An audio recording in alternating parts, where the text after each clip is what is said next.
ಏನ್ರಿ ಶಂಸದು ನಮ್ಮ ಪುಣ್ಯ ಬಂದ್ರಲ್ಲ ಬರಲ್ಲ ಅನ್ಕೊಂಬಿಟ್ಟಿದ್ದೆ ನಾನು. ಚೆಚ್ಚೆ ಎಲ್ಲಾದ್ರೂ ಉಂಟಾ? ಒಪ್ಕೊಂಡ್ಮೇಲೆ ಮುಗೀತು. 3 6 ಆಗಲಿ 6 3 ಆಗಲಿ ಬಂದೇ ಬರ್ತೀವಿ. ಸರಿ ಸರಿ, ಇನ್ನ ತಡ ಮಾಡೋದು ಬೇಡ, ಶುರು ಮಾಡೋಣ.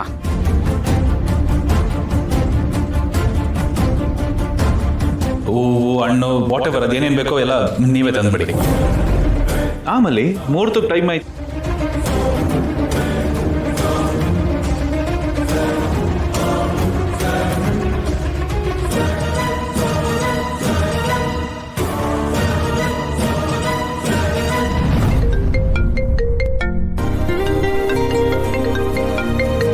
ಏನು ಮನೇಲೆ ಇದ್ಕೊಂಡು ಫೋನ್ ಮಾಡ್ತಾ ಇದ್ದಾರೆ?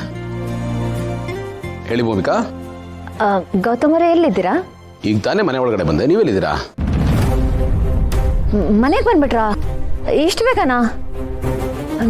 ನಾನು ನಾನು ಯಾಕ್ರಿ ರಾಗ ಎಳಿತಾ ಇದ್ದೀರಾ? ಅಲ್ಲ, ಅದು ನೀವೆಲ್ಲೂ ಹೋಗ್ಬೇಡ ಅಂತ ಹೇಳಿದ್ರಿ, ಬಟ್ ಮಮ್ಮಲ್ಲಿ ಕರೆದ್ಲು ದೇವಸ್ಥಾನಕ್ಕೆ ಹೋಗಿ ಬರೋಣ ಅಕ್ಕವ್ರೆ ಅಂತ. ನಾನು ಅದಕ್ಕೆ ಅವಳ ಜೊತೆ ಬಂದ್ಬಿಟ್ಟೆ. ಪ್ಲೀಸ್ ಪ್ಲೀಸ್ ನೀವು ಕೋಪ ಮಾಡ್ಕೋಬೇಡಿ. ಕೋಪ ಬರೋ ಥರ ಕೆಲಸ ಮಾಡಿ ಕೋಪ ಮಾಡ್ಕೋಬೇಡಿ ಅಂತ ಹೇಳ್ತಾ ಇದ್ದೀರಲ್ಲ.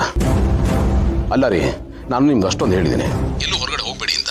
ನಿಮಗೆ ಅಷ್ಟು ಹೊರಗಡೆ ಹೋಗ್ಬೇಕು ಅಂತಿದ್ರೆ ನನಗೆ ಹೇಳ್ಬೋದಾಗಿತ್ತಲ್ಲ, ನಾನೇ ಕರ್ಕೊಂಡು ಹೋಗ್ತಾ ಇದ್ದೆ. ಅಲ್ಲ, ನೀವು ಕರ್ಕೊಂಡು ಬರ್ತಿದ್ರಿ, ಬಟ್ ನೀವು ಆಫೀಸ್ಗೆ ಹೋಗಿದ್ರಲ್ಲ, ನನಗೆ ದೇವ್ರ ದರ್ಶನ ಮಾಡಬೇಕು ಅಂತ ಅನಿಸ್ತು, ಅದಕ್ಕೆ ನಾನು ಬಂದ್ಬಿಟ್ಟೆ. ಅಲ್ಲ ಭೂಮಿಕಾ, ಪರಿಸ್ಥಿತಿ ಸರಿ ಇಲ್ಲ ಅಂಥದ್ರಲ್ಲಿ ನೀವು ಹೋಗ್ರಿ. ನಿಮಗೆ ಏನು ಹೇಳಬೇಕು ಅಂತಾನೆ ಗೊತ್ತಾಗ್ತಾ ಇಲ್ಲ ನನಗೆ. ಹೇಳಿದ್ರೆ ನೀವು ಬೇಜಾರು ಮಾಡ್ಕೋತೀರಾ, ಹೇಳ್ದೆ ಇರೋಕ್ಕಾಗಲ್ಲ. ನನ್ನ ಕನ್ಸನ್ನೇ ನಿಮ್ಗೆ ಅರ್ಥ ಆಗ್ತಿಲ್ಲ. ಗೌತಮರೇ, ನಾನು ಒಬ್ಬಳೇ ಬಂದಿಲ್ಲ, ಮಲ್ಲಿ ಇದ್ದಾಳೆ ನನ್ನ ಜೊತೆ, ಡ್ರೈವರ್ ಅನ್ನ ಇದ್ದಾರೆ, ಅದು ಅಲ್ಲದೆ ನಾವು ಸೆಕ್ಯೂರಿಟಿನ ಕರ್ಕೊಂಡು ಬಂದಿದ್ದೀವಿ. ಪ್ಲೀಸ್ ನೀವು ಟೆನ್ಷನ್ ಮಾಡ್ಕೋಬೇಡಿ. ಸರಿ, ಬೇಗ ಬನ್ನಿ, ನಂಗೆ ಜಾಸ್ತಿ ಟೆನ್ಷನ್ ಕೊಡಬೇಡಿ. ಹಾ ಬರ್ತೀನಿ, ಇಲ್ಲೇ ಮನೆ ಹತ್ತಿರದಲ್ಲಿರೋ ದೇವಸ್ಥಾನಕ್ಕೆ ಬಂದಿದ್ದೀವಿ, ನಾನು ಬೇಗನೆ ಬರ್ತೀನಿ. ಸರಿ. ಎಲ್ಲೋದ್ಲಿ ಇವಳು? ಗೌತಮ್, ಏನೋ ಪರಿಸ್ಥಿತಿ ಸರಿ ಇಲ್ಲ ಅಂತ ಹೇಳ್ತಾ ಇದ್ದೆ.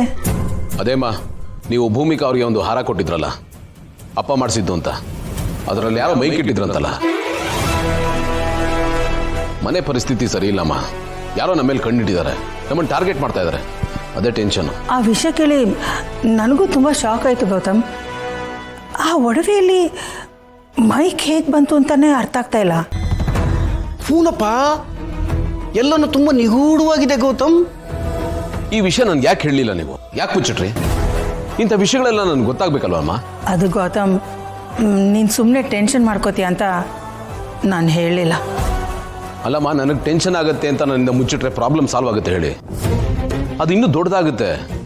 ಅಟ್ಲೀಸ್ಟ್ ನೀವುಗಳು ಬಂದು ನನಗೆ ಹೇಳಿದ್ರೆ ಅದಕ್ಕೆ ಏನು ಮಾಡ್ಬೋದು, ಏನು ಸೊಲ್ಯೂಷನ್ ಕಂಡುಹಿಡಿಬೋದು ಅಂತ ನಾನು ಯೋಚನೆ ಮಾಡಿ